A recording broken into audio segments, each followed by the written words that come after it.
নেশার বাড়বাড়ন্ত নিয়ে উদ্বিগ্ন রয়েছে শুভবুদ্ধি সম্পন্ন মহল।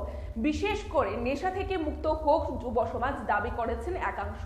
এরকমই এক প্রশংসনীয় উদ্যোগের অংশ হিসাবে গণেশ মূর্তি তৈরির মধ্য দিয়ে নেশা বিরোধী মানসিকতা তৈরিতে এগিয়ে আসলেন শিক্ষক সমীর দে। সমাজে ক্রমবর্ধমান নেশার বিস্তার নিয়ে শুভবুদ্ধি সম্পন্ন মহল বরাবরই সেখানে চিন্তিত রয়েছেন।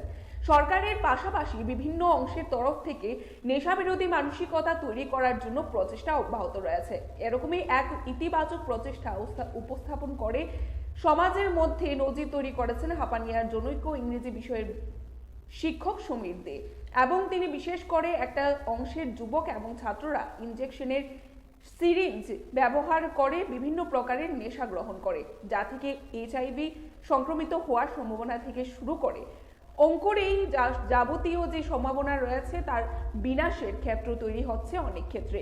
এই বিষয়টাকে নজরে রেখে আগামী দিনে সার্বিক নেশামুক্ত মানসিকতা তৈরির আহ্বানে সমীর দে নিজের অনন্য শিল্প শৈলীর মাধ্যমে সিরিঞ্জ এবং সাবান ব্যবহার করে গণেশ মূর্তি তৈরি করে তাক লাগিয়েছেন। সমীরদের সাথে কথা বললে উনি খোলাখুলি জানান, যাতে করে সমাজের যুব অংশের মধ্যে অন্তত নেশা বিরোধী মানসিকতা তৈরি হয়, তার জন্যই উনার এই প্রচেষ্টা।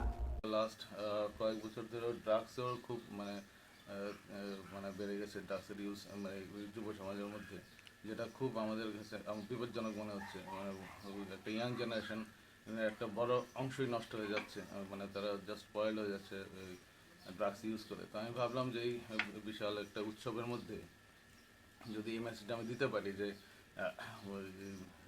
ড্রাগস ইউজ করলে যে তারা একদম মানে বিপদগামী হয়ে যাচ্ছে, সেটা যাতে না হয় সেই জন্য আমি মেসেজটা দিতে চেয়েছি। এই সিরিজগুলির মাধ্যমে আমি বোঝাতে চেয়েছি যে ড্রাগস কত ডেঞ্জারাস, যার জন্য আমরা মানে যুব সমাজ পুরো ধ্বংস হয়ে যেতে পারে। সেই জন্য